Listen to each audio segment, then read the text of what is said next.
Jadi kita niatkan malam hari ini tidak dalam kerangka memberikan pemahaman untuk menggurui, tetapi kita ingin mengklarifikasi agar ajaran Islam yang agung itu tidak disalah persepsikan, atau bahkan yang salah atau yang sesat itu bukan khilafahnya tapi pemahaman terhadap khilafah itu sendiri.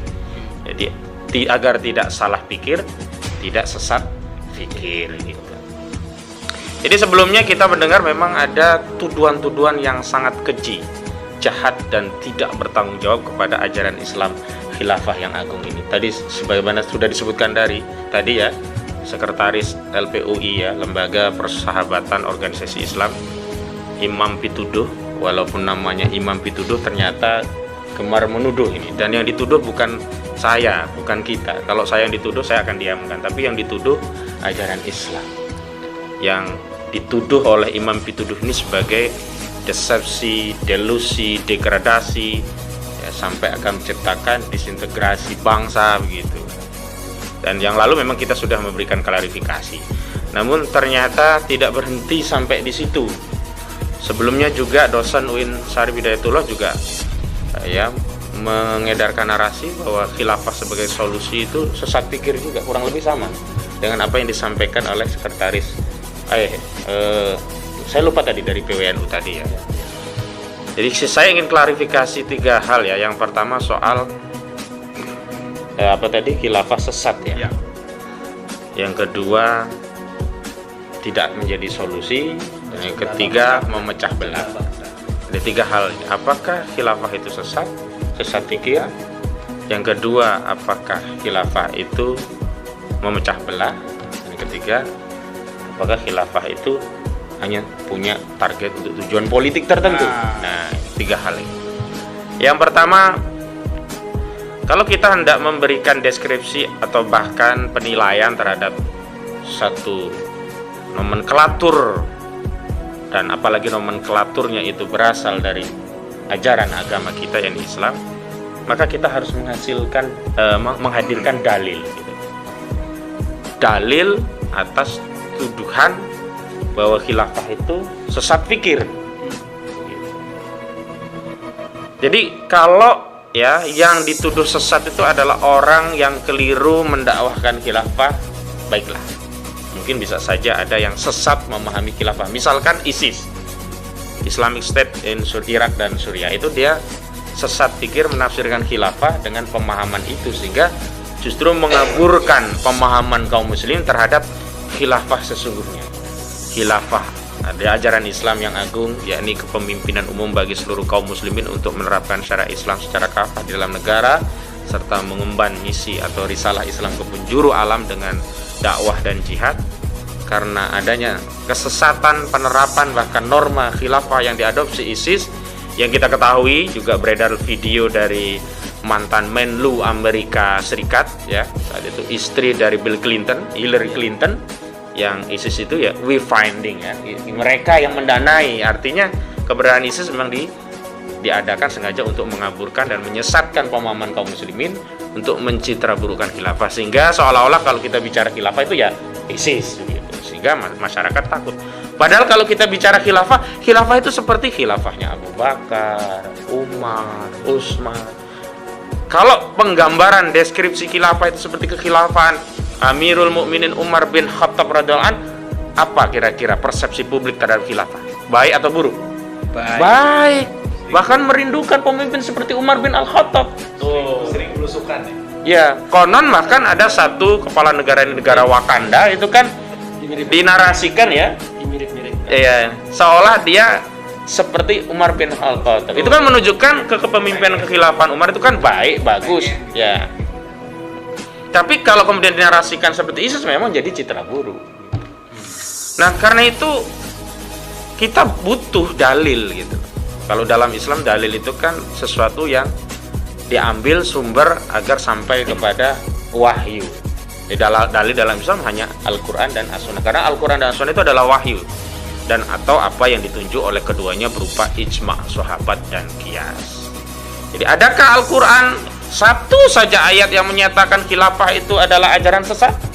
Tidak. Atau kesesatan fikir bagi orang yang mengajarkan atau bahkan mengamalkan khilafah? Tidak ada. Adakah salah satu hadis as-sunnah yang mengatakan khilafah itu sesat? Atau orang yang memperjuangkan khilafah itu sesat?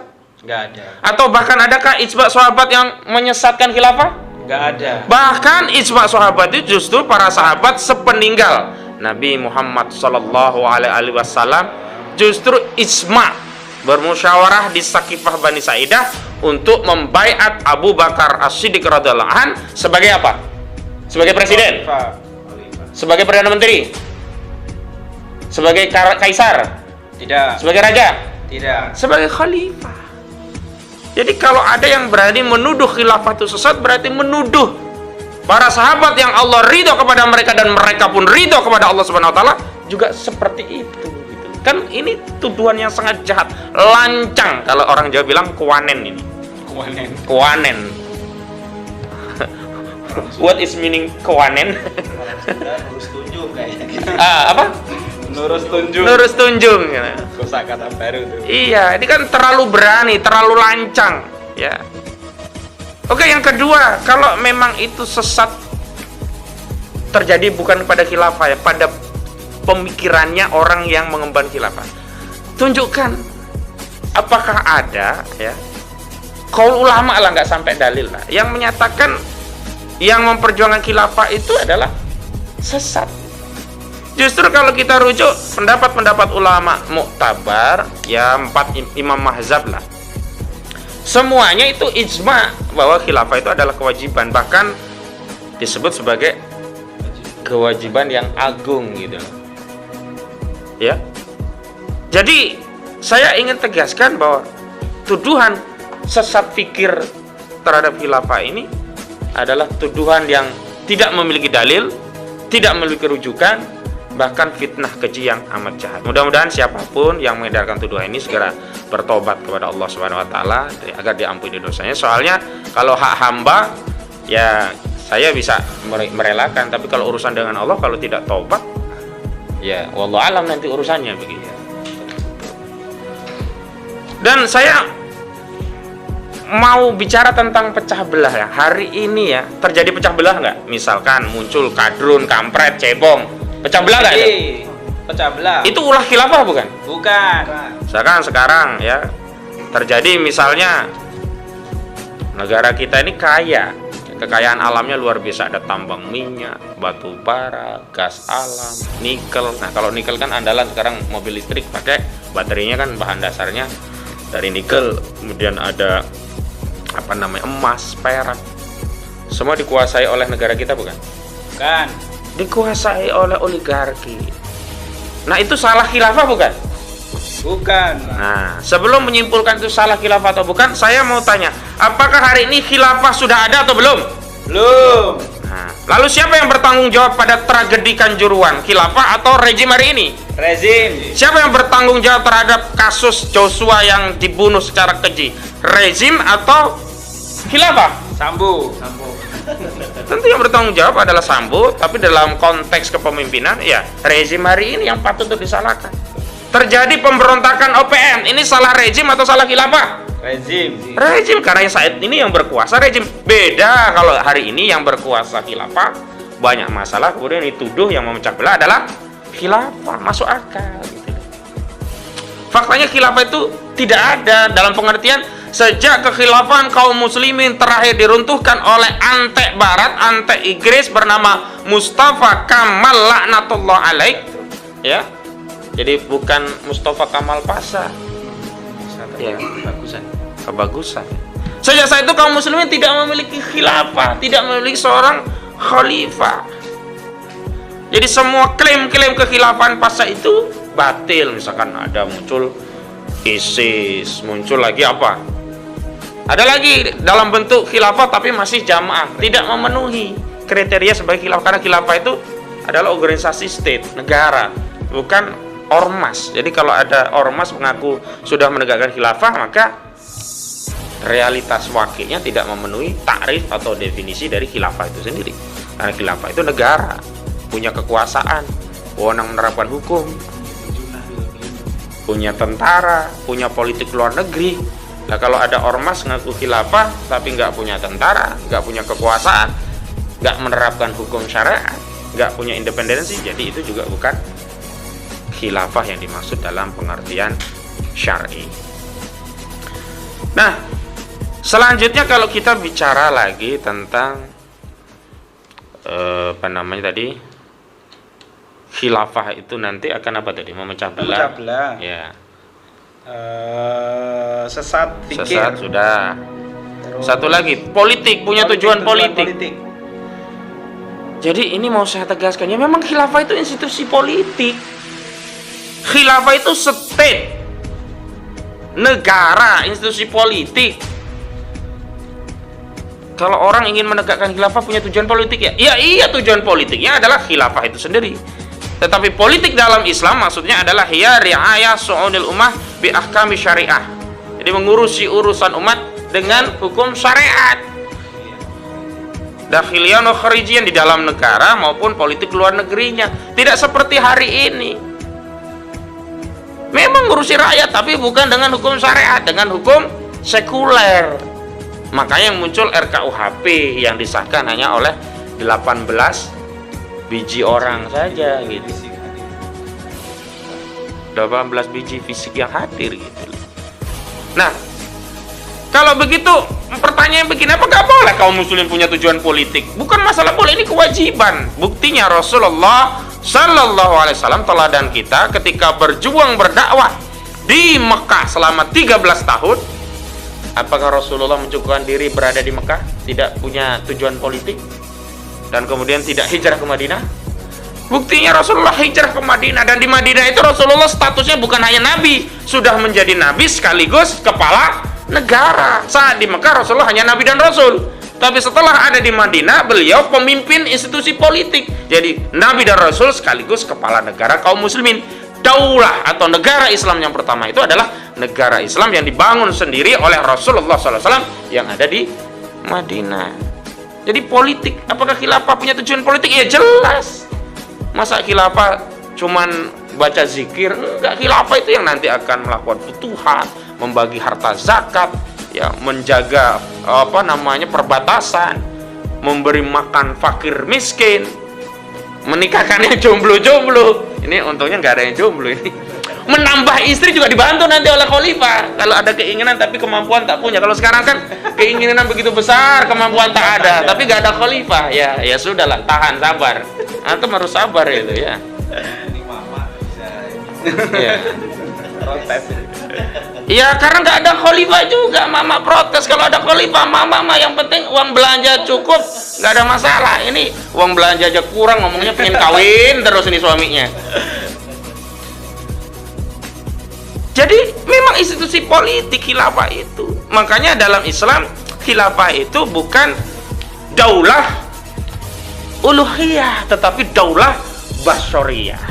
Dalam Islam, negara khilafah itu institusi politik yang sifatnya manusiawi. Mungkin ada salah, maka harus ada koreksi. Bukan negara teokrasi seperti digembar-gemborkan oleh Barat. Seolah-olah kalau negara sudah khalifah, nanti nggak boleh ada kritik. Khalifah nggak bisa diapa-apain. Omongan khalifah menjadi hukum. Enggak.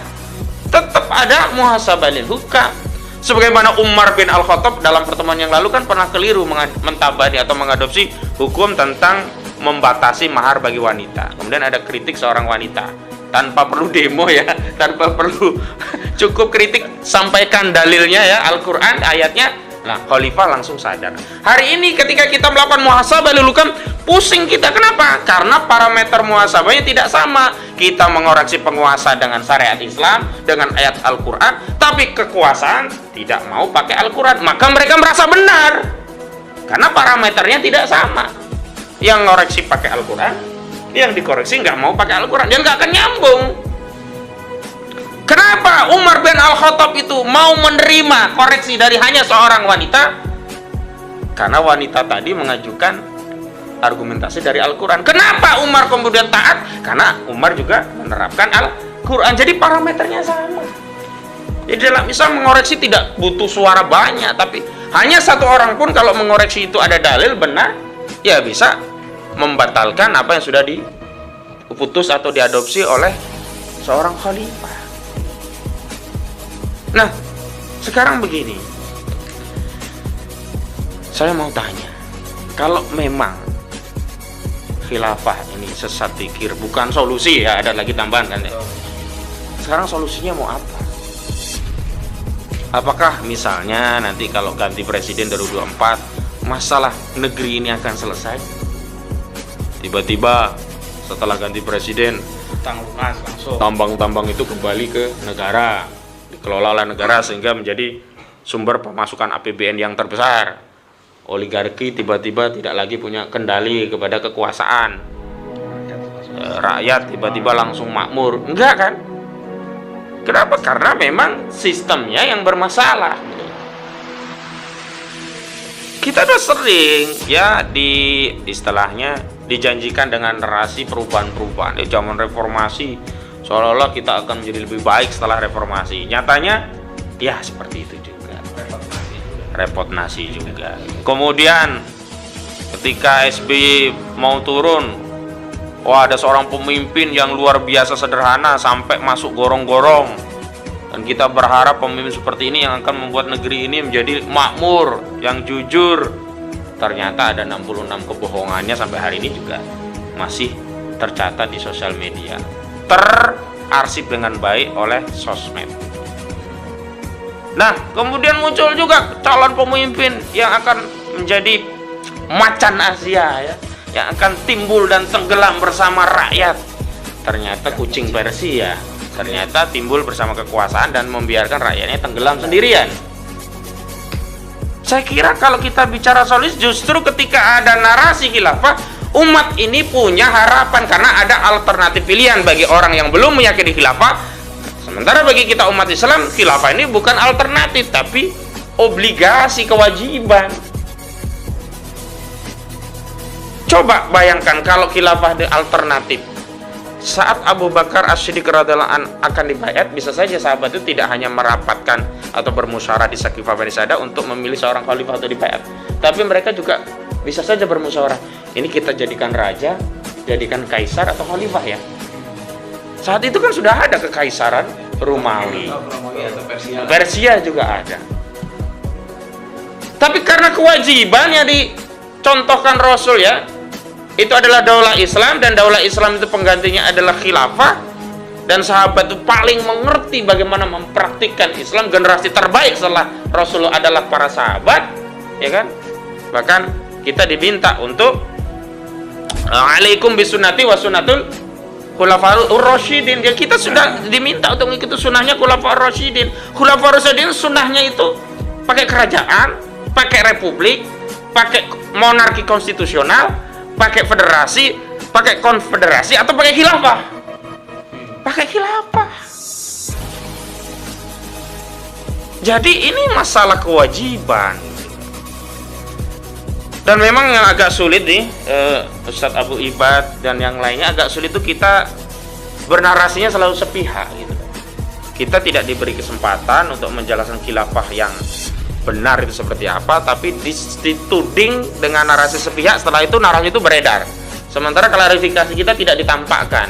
Saya masih ingat ketika Menteri Koordinator Bidang Politik, Hukum dan Keamanan Saudara Mahfud MD berulang kali ya menuding khilafah tak baku sambil mengedarkan haram mendirikan negara seperti negaranya Nabi. Itu kan sepihak. Kita ingin klarifikasi, ingin tabayun. Saya sampai datangi kantor Kementerian Politik, Hukum dan Keamanan, bukan HAM. Iya, Menko Hukam ya. Di atasnya lah. Ya. Tapi tidak diterima. Tapi alhamdulillah sih sejak saat itu Pak Mahfud kayaknya nggak ngomong lagi tentang khilafah tak baku, dan nggak berani lagi ngomong haram mendirikan negara seperti negaranya Nabi gitu. Karena logikanya itu sangat dangkal begitu, dengan dalih bahwa Nabi sudah tidak ada sehingga tidak perlu lagi. Kalau dulu kan ada Nabi langsung, wahyu langsung.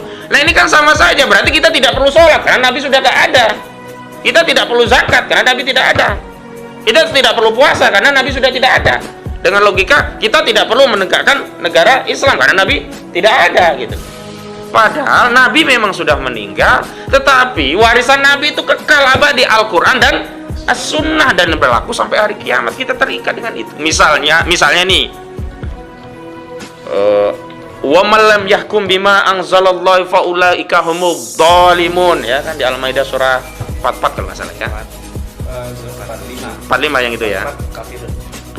Itu kan siapa saja yang mengadili, menegakkan hukum selain dengan hukumnya Allah, walaupun dia merasa itu adil, tetap aja zalim karena tidak pakai hukum Allah. Misal contoh nih praktisnya, ada qadhi, hakim mengadili perkara waris, lalu dia bagi rata, satu bagian laki-laki, satu bagian perempuan. Menurut dia adil karena sama. Tapi ini tidak sejalan dengan perintah Al-Quran. Maka qadhi ini telah melakukan kezaliman.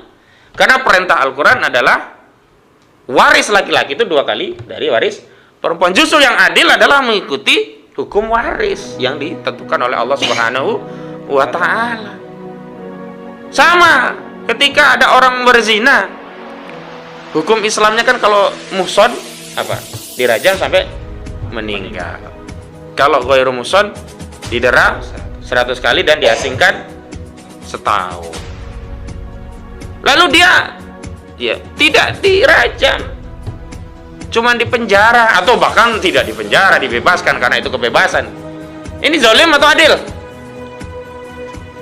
Zalim, karena orang yang berbuat dosa nanti tidak bisa menebus dosanya, sehingga nanti di akhirat dia akan mampir di neraka lagi. Kan tahu sendiri mampir di neraka, memangnya kayak mampir di warteg. Mampir di warteg kita bisa pesan kopi, makan enak. Di neraka. Kenapa dalam ukubat Islam sanksi itu punya 2 fungsi?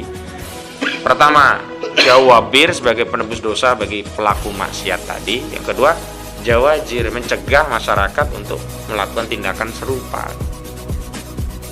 Jadi ini pentingnya ya khilafah itu, karena memang tidak ada thariqah atau metode lain selain dengan khilafah. Coba sekarang saya mau tanya, apa bisa hudud ditegakkan dengan sistem presiden? Tidak, nggak bisa. Malah nanti dianggap, ini melanggar HAM. Padahal sekarang kan lucu ya, hukuman mati melanggar HAM, tapi orang membunuh dibiarkan. Sekarang jahat mana? Menghukum orang yang telah membunuh atau membunuh orang yang tidak berdosa? Kan jahat pembunuhnya. Tetapi ketika mau disanksi mati katanya melanggar HAM. Kan kok bolak-balik. Artinya hukum itu tidak melindungi orang yang benar, justru melindungi penjahat. Padahal orang yang tidak dihukum mati pun nanti di akhirat diadili lagi. Beda kalau dia sudah dikisos, selesai urusannya. Kalau belum dikisos nanti masih mampir lagi tadi. Nah, saya ingin menegaskan 3 hal ya. Bahwa dalam khilafah itu substansinya adalah penerapan syariat. Syariah ini banyak yang terbengkalai kalau tidak ada khilafah. Nah, pertanyaan selanjutnya, apakah menerapkan syariat Islam itu merupakan sesat pikir atau pemikiran yang sesat? Tidak. Terlalu berani nih. Wong kita justru diperintahkan oleh agama kita untuk menerapkan syariah ini, bahkan perintahnya kafah. Ya ayyuhalladzina amanu udkhulu fis-silmi kafah. Ya, wala tattabi'u khutuwatis syaitan innahu lakum aduwwum mubin. Jadi kita diperintahkan ya masuk Islam, menegakkan Islam itu kafah. Tidak sebagian kita terapkan, sebagian kita ingkari. Sholat kita laksanakan, zakat gak kita bayar, nggak boleh, harus kafah. Sholat ya dilaksanakan, zakat ya dibayar, puasa ya ditunaikan.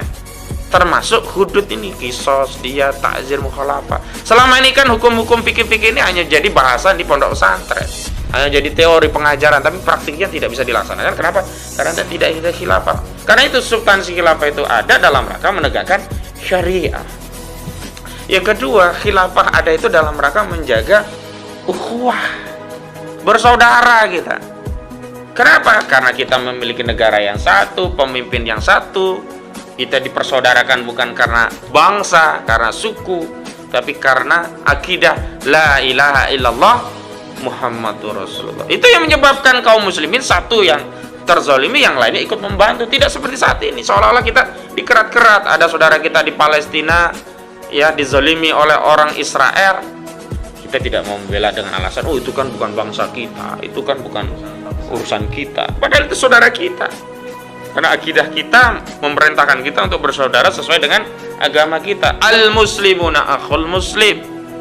Di Al-Quran dikatakan innamal mu'minuna ikhwah. Yang selanjutnya, substansi daripada syariat itu bukan pecah belah, justru menyatukan. Coba dulu suku Aus dan Khosraj sebelum datang Nabi disatukan dengan akidah Islam, dengan daulah Islam yang pertama di Madinah. Ini perang terus, terkenal suku Aus dan Khosraj itu perang terus. Mungkin kalau sekarang rame ribut terus kayak cebong kampret terus serang-serangan gitu. Tapi begitu ada Islam, begitu disatukan dalam daulah Madinah, bukan hanya Aus dan Khosraj, bahkan orang Islam, orang Kristen, orang Yahudi itu rukun karena mereka diikat dengan kesatuan daulah Islam yang dipimpin Nabi. Dan Nabi membuat konstitusi Islam namanya Wasqitat Madinah atau Piagam Madinah, yang di situ diatur hak, kewajiban, wewenang dan tanggung jawab baik penguasa maupun warga negara, baik warga negara itu beragama Islam atau warga negara yang tidak beragama Islam, atau dalam fikih itu disebut dengan ahlud dhimmah. Ahlud dhimmah itu bisa orang Kristen, bisa orang Yahudi, bisa orang Nasrani, bisa orang Majusi, atau orang ateis. Kalau sekarang itu bisa saja dia tetap punya keyakinan tidak bertuhan, ya biarkan saja asal menjadi keyakinan. Tapi dalam hukum negara dia harus tunduk, dia harus bayar jizyah. Dia cuman nggak boleh dia mengajak orang lain untuk menjadi ateis. Hanya kalau dia ya tercerai, ditunjuki agama, masuk Islam, ya baru berlaku hak dan kewajiban sebagai seorang muslim. Kalau dia kembali ke ateis, ya sudah murtad, harus dieksekusi. Jadi tidak ada kemudian dengan dalih kebebasan la ikraha fiddin, orang kemudian semau-maunya pindah agama. Dalam Islam kalau sudah masuk Islam akan terikat. Nah, ini yang menegakkan hukum-hukum ini khilafah. Yang menyatukan mempersaudaraan kaum muslimin itu adalah khilafah itu sendiri. Dan syariah itu bisa ditegakkan kalau kaum muslimin memiliki khilafah. Jadi itu pengantar dari saya. Jadi sekali lagi saya menghimbau kepada segenap kaum muslimin, segenap elemen anak bangsa, janganlah dipandang khilafah itu ancaman. Cobalah kemudian kita berdiskusi lebih lanjut. Kalau butuh, saya Ahmad Qasiduddin sebagai pejuang khilafah siap untuk membersamai dalam diskusi apapun, dan kita terbuka ya untuk melayani debat argumentasi untuk menunjukkan bahwa khilafah itu solusi bukan ancaman. Dan hari ini jangan mau kita dipalingkan dengan narasi khilafah itu ancaman, sesat, memecah belah. Pada faktanya hari ini negeri ini rusak bukan oleh khilafah, negeri ini rusak justru oleh kapitalisme, sekulerisme, demokrasi. Takbir. Allah Akbar. Assalamualaikum warahmatullahi wabarakatuh. Waalaikumsalam warahmatullahi wabarakatuh.